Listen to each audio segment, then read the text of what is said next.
Bom, vamos iniciar a conversa de hoje, né? A ideia é fazer esses livecasts, que é para apresentar pesquisas que estão sendo realizadas na engenharia biomédica, em geral. E nosso primeiro convidado vai ser o Alember, que, bom, vou deixar o Alember se apresentar, e aí a gente vai vendo como é que é essa conversa, fazendo perguntas, para a gente entender mais como é que foi esse processo de fazer um mestrado em engenharia biomédica com o Alember. Alember, se apresente aí. Bom dia, Felipe. Bom dia aos ouvintes. Bom, sou o Alember Lino. Eu fiz o mestrado com o professor Dr. Henrique Takashi Moriya. E, bom, eu estudei no Peru, na Universidade Nacional Maior de São Marcos. E foi no 2019 que eu decidi... Bom, eu entrei em contato com o professor. Depois de uma troca de ideias, eu terminei vindo para o Brasil. Aqui eu consegui a bolsa CNPq e, bom, desde ali até agora, eu trabalho em vários projetos e minha área em específico de pesquisa é a parte da mecânica respiratória focada com experimentação animal. Depois que você se formou, Oliver, é uma coisa que eu não sei também, depois que você se formou lá no Peru, em engenharia elétrica, você já pensou na área acadêmica ou o que você foi fazer depois da graduação? Eu tenho quando eu terminei a graduação, eu trabalhei por 2 anos e meio, mais ou menos, em uma empresa de equipamento médico, em duas empresas, e as duas tinham grande foco na parte da ventilação mecânica. Ali eu me desenvolvi na parte de projetos, na parte de suporte técnico, de manutenção. Então eu viajava, fazia upgrades de software, trocava válvulas. Mas eu acho que, bom, quando eu estava na graduação, minha ideia era, eu tinha dúvidas, né, sobre se eu pulo direto para a parte acadêmica ou trabalhar. Eu acho que hoje eu daria recomendação para as pessoas que estão nesse caminho e com essas perguntas e dúvidas que eu acho que são muito difíceis. Bom, pelo menos para mim foi. Eles tentem experimentar essas coisas. Eu não tinha, na graduação, eu não tinha pesquisado, assim. Eu tinha, só para o TCC eu me envolvi, mas isso foi bem depois que eu trabalhei. Então, eu comecei fazendo estágio nos hospitais. Em algum ponto da minha vida, eu tive a ideia de fazer engenharia clínica. Mas depois eu falei, nossa, eu queria ir para uma transnacional. Eu entrei na Dräger.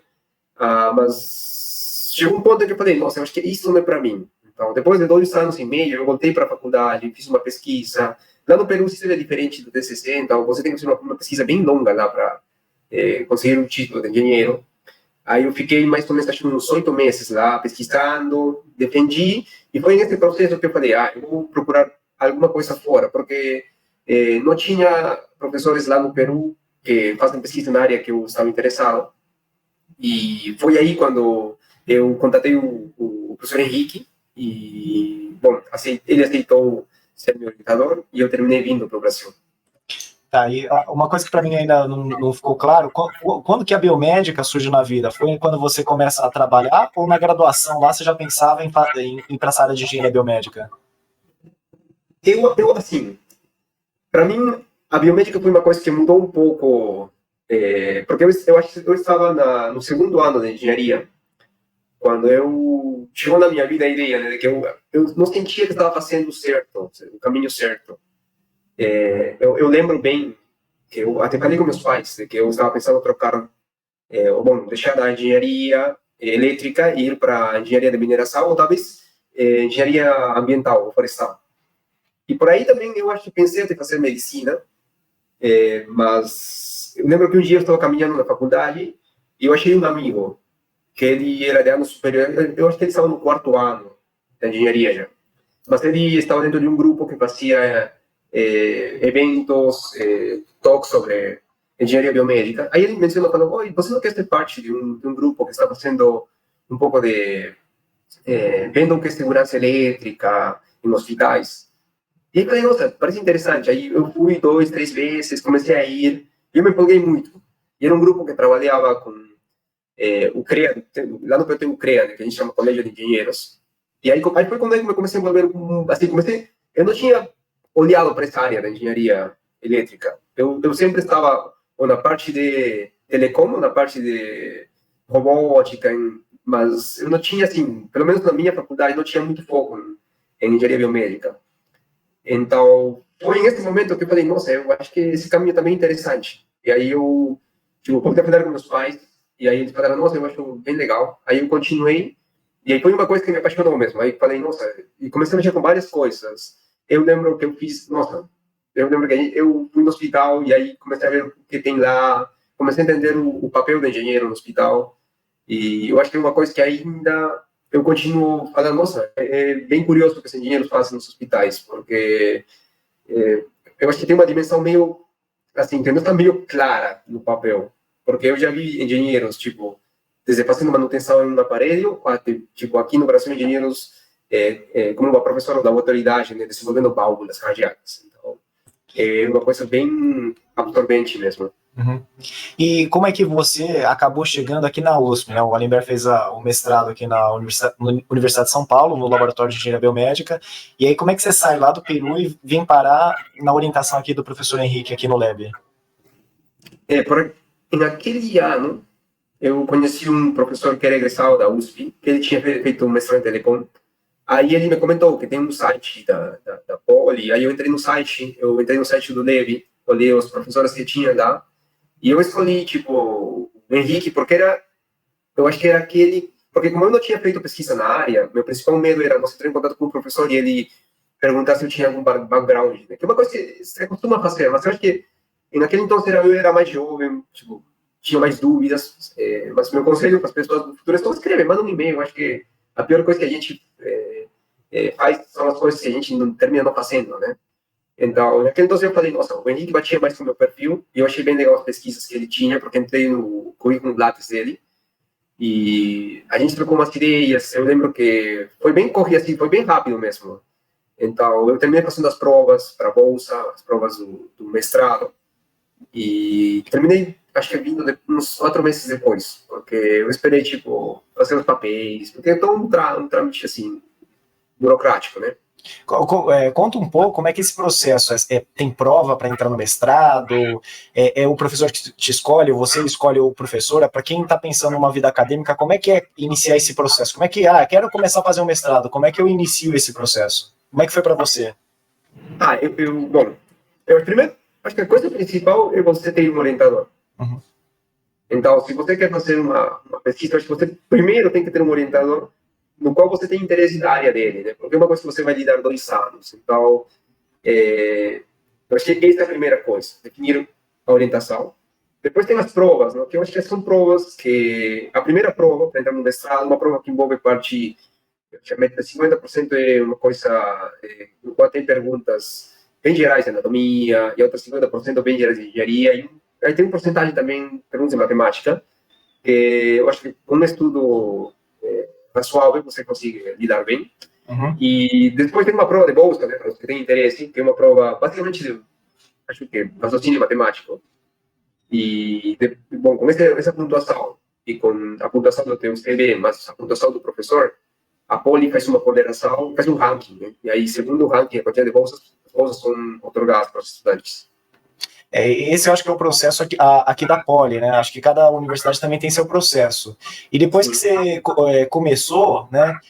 Bom, você tinha a questão, além de estar começando um mestrado, a vida acadêmica, tinha a questão de estar mudando de país. Como é que foi essa transição de sair lá do Peru e estar num outro país para iniciar um mestrado? No meu caso, eu tinha preparado um pouco, né? Porque eu tinha feito aulas de português. Eu fiz uns 8 ou 10 meses de aulas, porque eu acho que o principal é a língua, né? E nesse trânsito para vir no Brasil, eu contatei com alguns peruanos que estavam aqui e eles foram bem amáveis, tipo, me ajudaram indicando lugares para morar, que eu acho que é a principal dificuldade, né? Uhum. E, bom, quando eu cheguei, assim, eu acho que foi bem legal, porque pelo menos as pessoas que estavam no laboratório, eu me entrosei bem, foram pessoas bem amigáveis em geral. Uhum. Bom, eu acho que me adaptei bem rápido mesmo. E também porque o campus aqui não me oferece eu acho que tinha eu não sei, é uma coisa bem diferente a morar ou afastado da universidade, é outro ritmo, você fica em uma borbulha, entendeu? Uhum. Você tem contato mais com pessoas que estão fazendo o mesmo que você, então os papos vão bem mais rápido, você consegue... E, bom, tem tudo aqui, né? Tem hospital, tem os comércios bem próximos, então, para quem está pensando vir para o Brasil, tipo, fazer um mestrado, acho que a USP, a Unicamp são boas opções. E aí, no começo do seu mestrado, a primeira coisa, pelo menos aqui na USP, é você começar a fazer as matérias, né? Em geral, a gente começa a fazer as matérias. Você selecionou matérias mais da área da engenharia ou mais da área da biologia? Que você mais se interessou pelas matérias aqui da pós-graduação? Durante o mestrado, eu peguei áreas mais da engenharia e algumas da biologia, mas, assim, eu acho que o legal do esquema aqui do mestrado é que você pode fazer as disciplinas onde você quiser. Uhum. Só que isso também tem um problema, né? Que você pode terminar, tipo assim, fugindo um pouco do teu tema de interesse, né? Mas eu acho que se você tem uma boa conversa com o seu orientador e você decide bem, você consegue arrumar uma boa... bom, você consegue escolher, tipo, acho um caminho bem legal para você, porque eu acho que o foco é você ganhar um conhecimento que vai te ajudar no desenvolvimento da dissertação, mas também uma coisa que você vai poder utilizar se você, assim, quiser continuar no doutorado ou quiser sair e procurar emprego, né? Bom, e para aqueles que não sabem, né, que tem curiosidade, qual que é a carga horária de matérias para fazer um mestrado? Todo dia tem aula? Quantas horas de aula tem no dia? Como é que funciona isso daí? Bom, isso depende um pouco do departamento. Não, do departamento, eu acho que o lugar Da onde você está faculdade, né? fazendo isso, porque, por exemplo, aqui na Poli são 40 créditos, né? Para você fazer. Mas eu acho que no Uni eles são 48, a Unicef eles são 30. Então, cada disciplina que você vê, eles têm uma quantidade de créditos. Então, você pode escolher ou não. E também tem uma opção, por exemplo, se você tem um paper ou um artigo em congresso, você consegue fazer uma convalidação de créditos. No teu caso foi, no seu caso foi como? Você fez quantas matérias mais ou menos e quanto que era de carga horária? Eu fiz 5 matérias, eu acho. Eu Tá. fiz 5 matérias.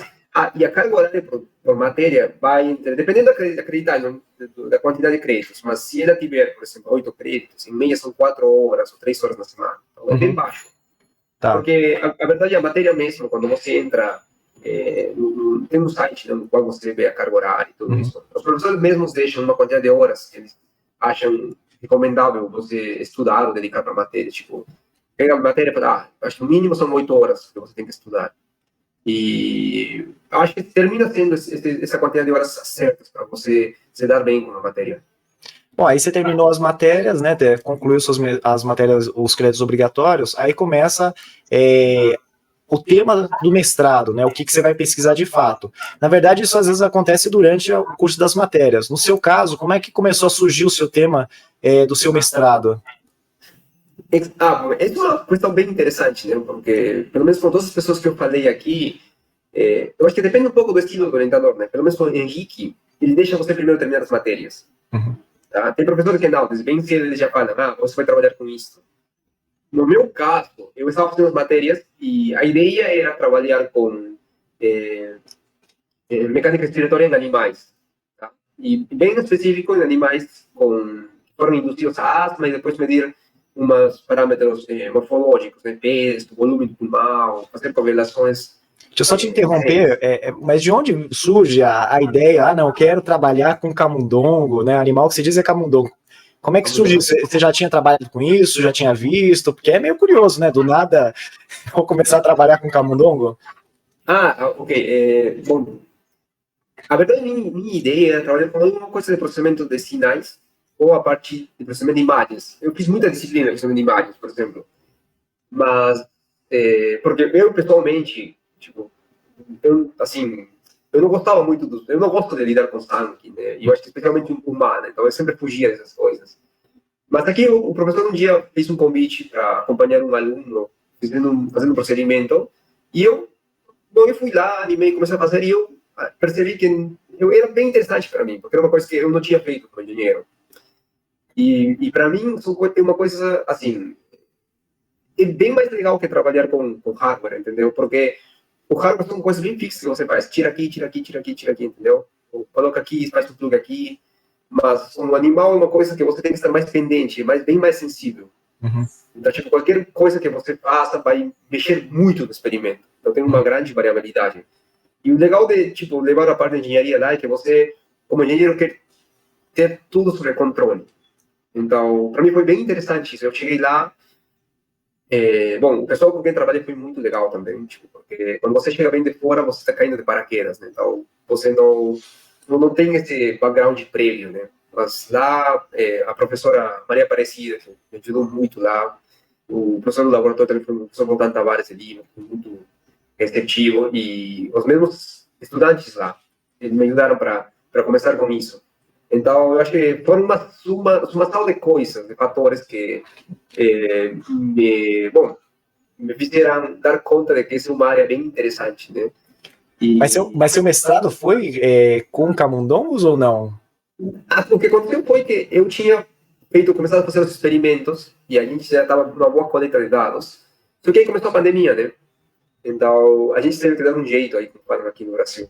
Uhum. Porque começou a pandemia e, bom, eu acho que é uma história que, pelo menos, se as pessoas que forem ver esse vídeo, nesses anos vão ser cientes do que aconteceu. Então, ficou tudo parado. Aí o laboratório, o professor e o laboratório eles começaram a fazer um projeto em conjunto com o Instituto de Pesquisas Tecnológicas de São Paulo, o IPT, aqui do lado, para fazer manutenção de ventiladores. Então, aí eu participei como voluntário. E durante tudo essas coisas que a gente fazia, eu tive a ideia de começar a coletar dados. Eu falei com o Henrique e a gente começou a coletar dados de pressão, volume dos ventiladores que estavam chegando lá. E aí, como eu queria terminar o mestrado dentro do tempo e tentar concorrer a uma bolsa de doutorado, a gente viu bem certo fazer uma análise da problemática que a gente percebeu. Porque aí, lá no IPT a gente recebeu, acho que uns 13 ventiladores que o governo do estado ia comprar para lidar com esse shortage que estava tendo de ventiladores na pandemia. Uhum.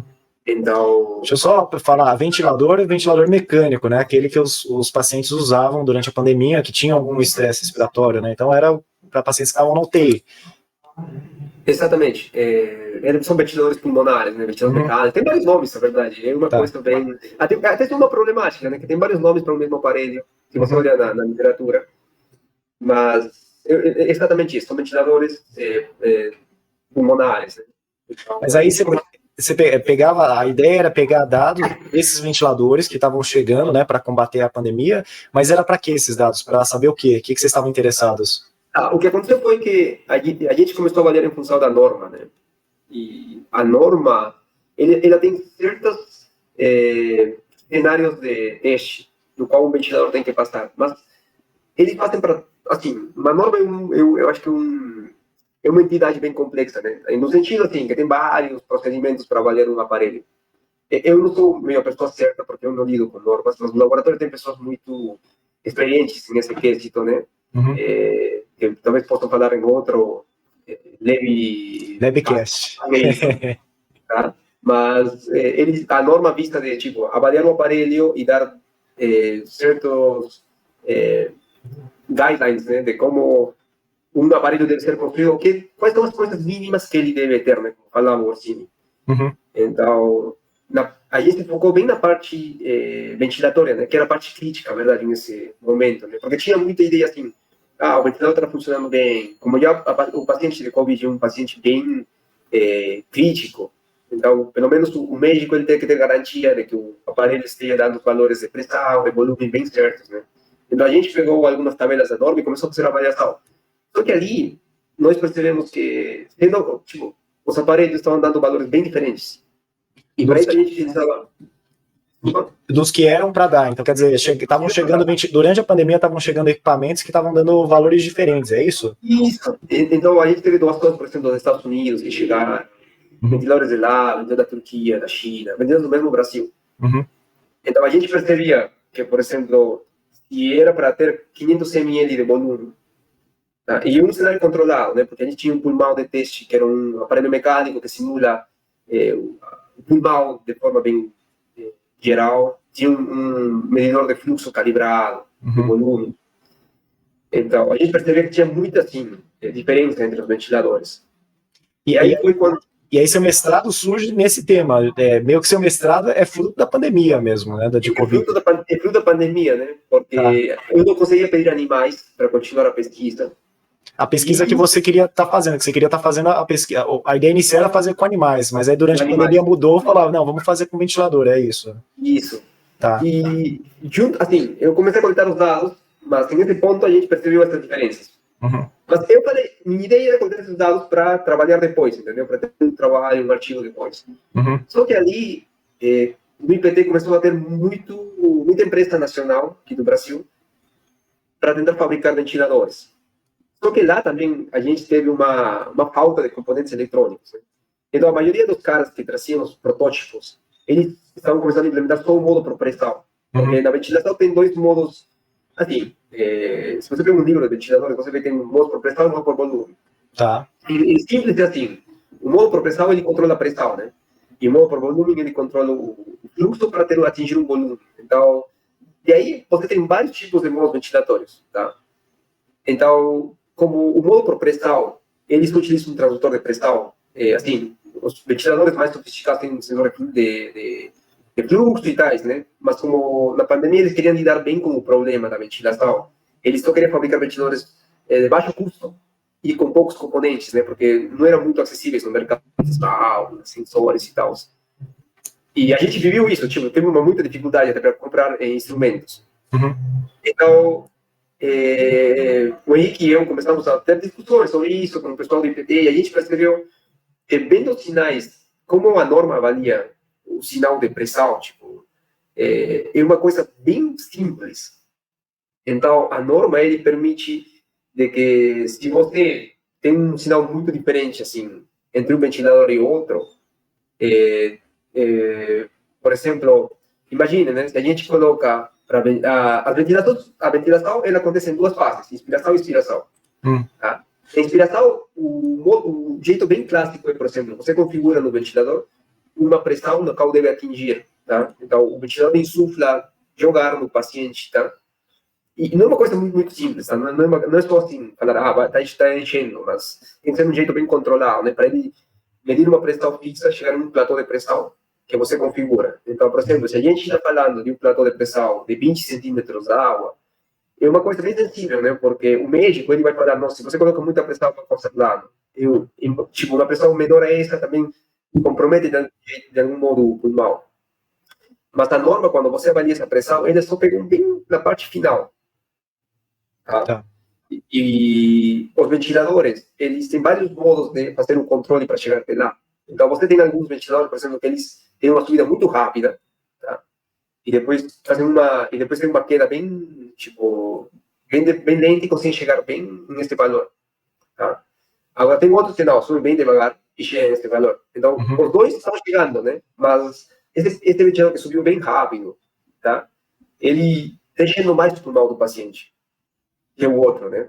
Tá. Então, isso fica muito assim, muito na cara quando a gente vê os sinais. E são coisas que a norma não cobre de um jeito assim, não está cobrindo de um jeito bem detalhado.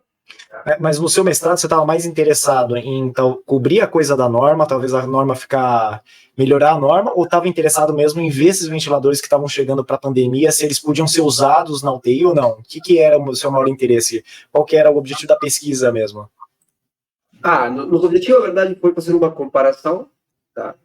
Entre esses ventiladores, mas focado nos sinais de pressão e de fluxo, porque a gente queria ver eles. Então, a gente começou a propor e a ver alguns outros parâmetros da literatura para tentar ver como esses ventiladores estavam se comportando, né? Porque se a gente fosse utilizar os parâmetros da norma, eles estariam, assim, não teria muita variação entre eles. Mas quando a gente colocou parâmetros a mais, a gente percebeu, nossa, que tinha muita diferença entre eles, uma diferença bem gigante mesmo. Tá. E aí o processo do mestrado, né? Aí tem a qualificação, né? Então, quer dizer, você já estava fazendo esse trabalho com os ventiladores, né? Já estava possivelmente coletando dados. E o processo da qualificação? Como é que você começou a escrever o texto para poder qualificar? Primeiro, o que é qualificar e depois, como é que foi o processo da sua qualificação? Bom, o meu processo foi um pouco diferente. Eu acho que já não sei se está sendo desse jeito, mas foi online na pandemia. E a qualificação basicamente é uma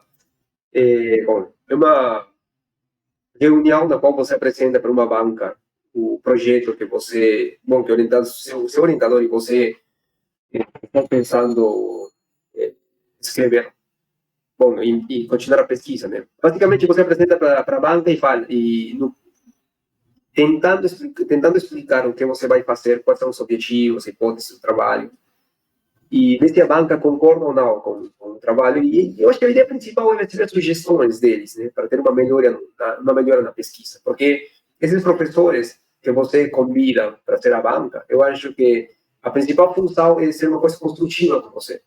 Eles dar outro olhar, porque alguns trabalham em uma área bem parecida, alguns não. Então, você recebe esse feedback para melhorar o trabalho. E a sua qualificação foi no meio da pandemia, foi junto com a pandemia, pegando lá, analisando ventiladores lá no IPT, né, ventiladores mecânicos. Já tinha dado coletado ou ainda não para a qualificação? Eu tinha coletado todos os dados, na verdade. Ah, já estava com os dados coletados. Porque aí a gente tinha dúvidas de ideia, né? Porque o que acontece com o Henrique, ele tem muito trabalho da parte mecânica respiratória, mas a parte da avaliação de ventiladores, parâmetros, é uma coisa que ele, no geral, ele conhecia, tá? Mas a gente não tinha muita experiência mesmo.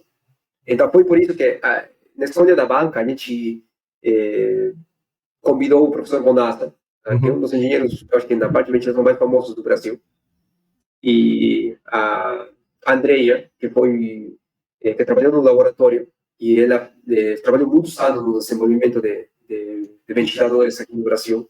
Uhum. Então, eu acho que eles foram peças-chave no trabalho, porque a gente tinha algumas dúvidas sobre o caminho que a gente estava tendo, mas depois do papo com eles e receber algumas sugestões, a gente percebeu que a gente estava por um caminho bem certo. Então, eu acho que a qualificação para nós foi, assim, eu acho que para mim, particularmente, eu acho que o Henrique achou mesmo, a qualificação é a parte mais difícil que você tem. Porque aí você sabe se o trabalho está bem encaminhado. Então, basicamente, a defesa já é um ponto no qual você só apresenta o que você promete na qualificação. Tá? Claro que tem uma melhor, o documento tem que estar mais, tem que dar uma aprimorada no documento, mas eu acho que a qualificação é uma parte bem crítica mesmo. E a qualificação demanda escrever alguma coisa, ou é só apresentar? Você escreve um texto. Como é que é a escrita desse texto da qualificação para você? Você já tinha... Ah. Eu já tinha escrito um texto na graduação, e uma coisa bem parecida, não? Você tem um texto, tem um formato, eu acho, tá? No qual você descreve bem geral o projeto que você vai fazer, os objetivos, introdução, a parte do marco teórico, a parte dos materiais e métodos e conclusões prévias, né? E também você tem que colocar, pelo menos o Henrique gosta de você colocar um diagrama indicando os meses que você, as coisas que você pensa adicionar e os meses no qual você pensa terminar um trabalho. Mas uma coisa interessante é que isso também depende da faculdade no qual você está, porque, por exemplo, no ICB é bem diferente, na Química, eles só têm uma folha que os alunos fazem. No IME é uma prova de matemática que você faz. Então, não precisa escrever? No ICB não precisa escrever? Poxa, interessante. No ICB ele tem uma aula que eles fazem. Eles fazem uma aula para os professores, depois disso eles apresentam um projeto. Eles mandam para os professores, mas tem uma coisa bem mais simples do que a gente faz na Poli, né? Porque a Poli a gente manda um texto bem, pelo menos os materiais e métodos e a introdução e o marco teórico tem que estar bem colocado, tem que ter bem escrito. Não sabia disso, não. Eu achei que era tudo a mesma coisa. É curioso isso, né? Cada lugar muda, então. Uma folha. Uma folha, olha que maravilha. Uma folha. E aí, então aqui, você teve que escrever, já tinha escrito alguma coisa? Foi difícil escrever? Eu sei que você escreveu o texto em inglês, né? Como é que foi esse processo? Por que escrever em inglês? Foi sugestão do Henrique, e eu particularmente, eu acho que é minha visão, tá, com a língua. Eu falo espanhol, então o português é bem próximo, assim. Então, para mim é mais fácil cometer erros no português que no inglês. Então, eu acho que por isso o inglês foi bem mais prático e bom, porque aí você treina um pouco a parte da escrita para os artigos. Acho que foi uma boa escolha mesmo. Eu acho que só deixar claro que não é obrigatório o seu inglês, né? Pode ser em português, pode ser. Eu particularmente teria gostado de escrever em português, porque eu acho que é um desafio bem mais difícil, porque eu não sei, eu às vezes ainda continuo lendo coisas em português e falo, cara, eu acho que está mal escrito errado. Mas depois eu vou lá e confiro, nossa, está bem escrito. E bem legal descobrir essas coisas. Que para mim não faria sentido, mas em português, eu acho que em português e espanhol tem essas coisas, na parte escrita, que é bem mais difícil que em inglês. Porque tem construções que você não fazem sentido nas línguas, mas se você pegar língua particular, sim, faz total sentido. Faz sentido, então, né? É interessante mesmo.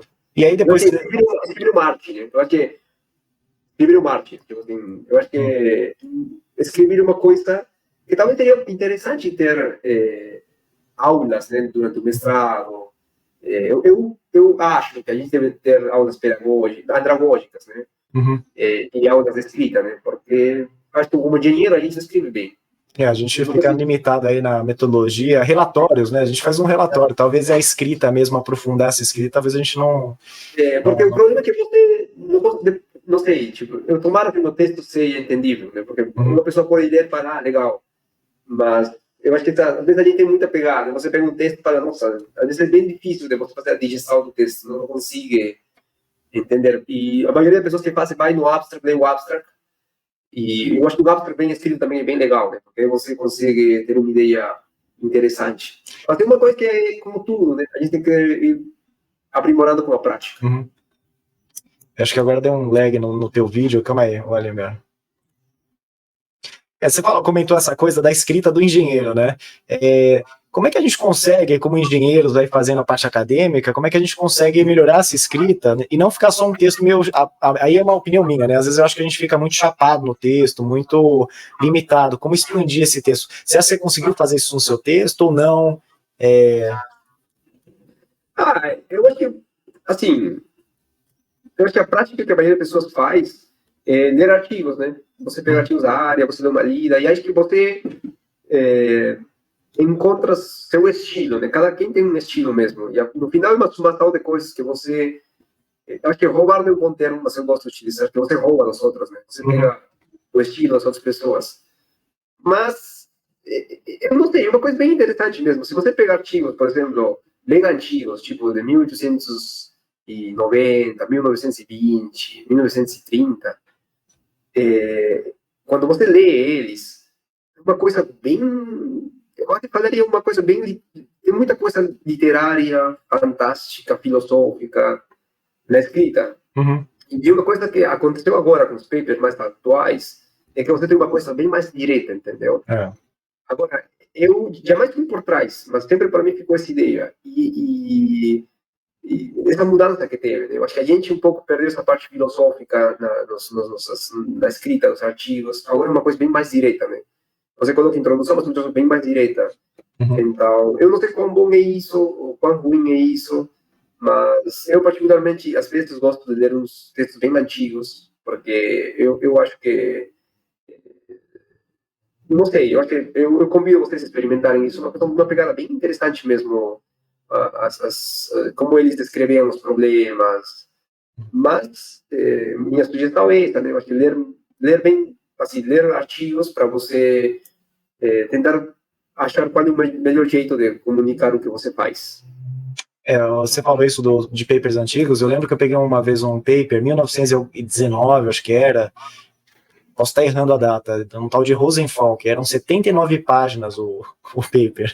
Era quase uma bíblia escrita, né? Era grande o texto.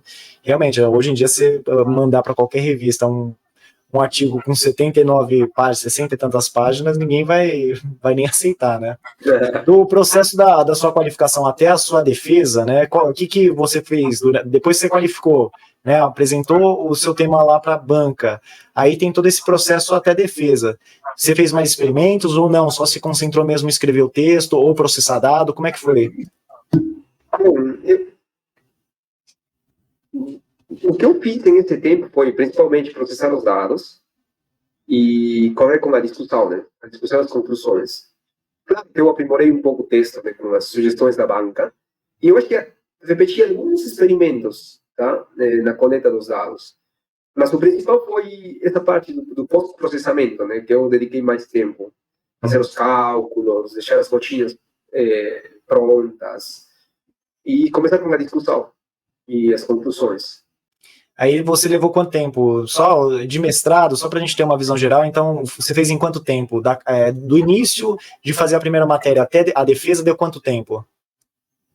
Eu acho que foram. Eu não lembro exatamente, mas. Normalmente o prazo são 2 anos. Eu fiz pouco menos de 2 anos, porque eu tive que correr, porque a ideia era tentar conseguir bolsa de doutorado. E publicação, gerou uma publicação, tem que publicar alguma coisa ou tem que participar de um congresso? Como é que foi isso? Aqui na Poli eu sei que a gente precisa de participar de um congresso, no mínimo, né? Eu acho que é assim mesmo. Você precisa de um congresso para. E a gente escreveu para o Congresso de Engenharia Biomédica, CBB, aqui no Brasil. Teve alguns artigos que a gente escreveu e também mandamos um artigo para uma revista. E agora estamos finalizando outro também. Tá. Então, Então você tem, foram uma publicação, mais de uma. foram mais de uma, sim. Mas não, Também atípico isso, né? Que geralmente é uma também, né? O Guarember é atípico. geralmente uma. Só que aí teve a pandemia, né? A gente Tá. falou com o pessoal do IPT, conseguiu fazer um artigo, a gente fez um CBB também, outro. Mas eu também colaborei. O legal, eu acho, da pesquisa, você colabora com outras pessoas, né? Bacana. Então, aí, na colaboração, a gente conseguiu escrever outros artigos com outros amigos. E também aproveitei um pouco, né, do que eu estava fazendo na parte experimental com animais, e aí saíram um artigo a mais, eu não lembro. E agora, o que você vai fazer? Qual que é o futuro, Anemir? Acabou o mestrado, o que você vai fazer agora? Bom, essa parte é engraçada, porque eu lembro que quando eu estava saindo do meu país, falei, nossa, vou fazer pesquisa um tempo e depois voltar, e eu queria fazer engenharia clínica. Falei, vou voltar para ser chefe num hospital. Esse era esse, eu trabalhar na parte de ser engenheiro de... É uma área bem interessante, que na construção dos hospitais, você tem os residentes biomédicos. Que, por exemplo, você vê a parte dos equipamentos, a instalação dos equipamentos, toda essa parte, é uma área bem bacana. Essa era uma das minhas ideias, assim, tipo, na minha cabeça. Mas no mestrado eu terminei me apaixonando muito pela pesquisa. E aí foi onde eu, bom, agora eu vou continuar o doutorado, eu vou fazer o doutorado em Londres, mas é bem mais focado na parte que eu trabalhei, na parte animal. Eu vou trabalhar com obesidade, asma e diferença de gênero. Agora vai trabalhar com animal mesmo. Isso, um animal mesmo. E para resumir, assim, se você olhasse para o seu mestrado, qual foi o seu principal desafio que você teve? E alguma dica que você deixaria para quem está começando na área acadêmica a fazer um mestrado? Eu acho assim que a principal dificuldade que eu tive foi a minha inserção com a pesquisa, entendeu? Eu sempre achava que a pesquisa era uma coisa meio distante. Eu jamais vi ela tão próxima.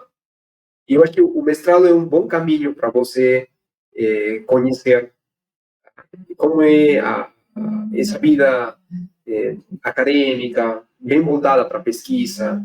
Então, para mim foi uma coisa bem... assim, a minha aceitação para nossa, eu estou começando a fazer um pouco de pesquisa. Então, esse trânsito, para mim, foi bem... Eu tive muitas questões. Falei, nossa, será que eu estou fazendo certo? Será que eu estou fazendo errado? Será que eu estou assim? Será que eu posso fazer alguma coisa? Eu acho que no mestrado foi como chegar bem perto bem próximo da porta para entrar na pesquisa. Eu acho que no doutorado é o momento no qual você finalmente pode falar que está fazendo pesquisa, né? Porque o mestrado é assim, você faz pesquisa e tudo, mas ainda você está aprendendo muito. E uma dica que você daria para quem está começando agora? Está assistindo esse vídeo e falou, vou fazer mestrado em engenharia biomédica. Eu acho que a dica principal que eu daria é que tem que fazer o que você gosta, porque não tem melhor tempo investido nisso, né? Eu acho que nosso tempo não é não é infinito, né? Então acho que você tem que queimar bem ele. E por que escolher engenharia biomédica? Nossa, é uma pergunta difícil. Eu escolhi engenharia biomédica porque eu acho assim, é uma coisa que me move, é uma coisa que me faz sorrir, é uma coisa que com a qual eu sei que eu estou contente e estou fazendo bem para mim. Tá? Eu acho que é uma coisa é um pouco meio assim. Eu gostaria de falar, não, é porque eu faço bem para a humanidade, tudo, mas no caminho eu descobri fazer o que eu gosto é uma coisa que me permite, tipo, acordar um dia, não, de manhã, e sair da minha cama e, bom, e desfrutar a vida, né? Eu acho que, para mim, isso é importante. Vou fazer duas perguntas para finalizar a nossa conversa. Primeira, né, essa pergunta eu deveria ter feito lá atrás. Qual foi a matéria que você mais gostou, tá? Tipo, puta, gostei, foi uma matéria que eu achei muito legal, vale a pena fazer. Essa é a primeira pergunta. Bom, eu gostei muito da matéria de processamento de imagens do professor Sérgio Cruz. Ele é professor do laboratório e ele tem duas disciplinas, processamento de imagens e processamento de imagens avançadas. São disciplinas muito boas. E o principal é que ele, tipo, ele tem uma parceria com o INCOR, então você escrever aulas lá. E eu acho que ele acho que é um dos melhores professores do laboratório, é um cara muito bom. Por isso mesmo, eu acho que aprendi muito lá. E também porque imagens é uma coisa que eu sempre tinha a ideia de aprender, entendeu? Acho que foi por isso. E para finalizar a nossa conversa, livro. Eu sei que você é um cara que gosta bastante de ler. Que livro você falaria para o pessoal ler que não tem nada a ver com vida acadêmica ou que tem a ver? Você fala, olha, recomendo esse livro, leitura aí. Cara, é uma pergunta muito difícil para mim, porque eu sou muito apaixonado. Eu acho que li mais livros de literatura que livros de engenharia. Eu não recomendo. Bom, eu recomendaria um livro e recomendaria dois autores, tá? O primeiro livro que eu recomendaria, eu acho que para as pessoas que estão momentos nos quais você está mudando na sua vida, tipo, fazendo coisas assim, né? Como vou fazer mestrado, eu vou mudar, vou sair do meu país. Eu acho que Siddhartha, de Hermann Hesse, é um livro muito bom para quando você está mudando alguma coisa na sua vida. Ou também mudança mais simples, né? Está mudando, sair de casa para morar fora. E os dois autores que eu recomendaria, primeiro, eu acho que meu autor favorito é Orhan Pamuk. Ele foi prêmio Nobel em 2006 em literatura. Tem livros muito bons, Neve, Meu Nome é Vermelho. E outro que eu acho que é o melhor escritor de todos os tempos, Jorge Luis Borges. Ele é argentino. O cara é um... Eu acho que assim como a gente tem gênios na matemática, física, engenharia, assim como a gente tem Newton, a gente tem Borges. Eu acho que Borges é um gênio com as palavras. Leber, obrigado pela conversa. Acho que é nosso primeiro. Você está estreando o Labcast. Vamos ver como é que fica esse formato, se dá certo, se não dá. Mas eu acho que a ideia é a gente divulgar um pouco mais da área acadêmica da engenharia biomédica, compartilhar informação do que foi feito. Desejo muita sorte para você agora no seu doutorado e a gente vai se conversar. Eu trabalhei com a Lember durante esses 4 anos aqui no laboratório e foi uma parceria muito bacana. Então, boa sorte, obrigado por participar aqui do Labcast, Oliver. O prazer foi totalmente meu. Valeu, Oliver, até mais.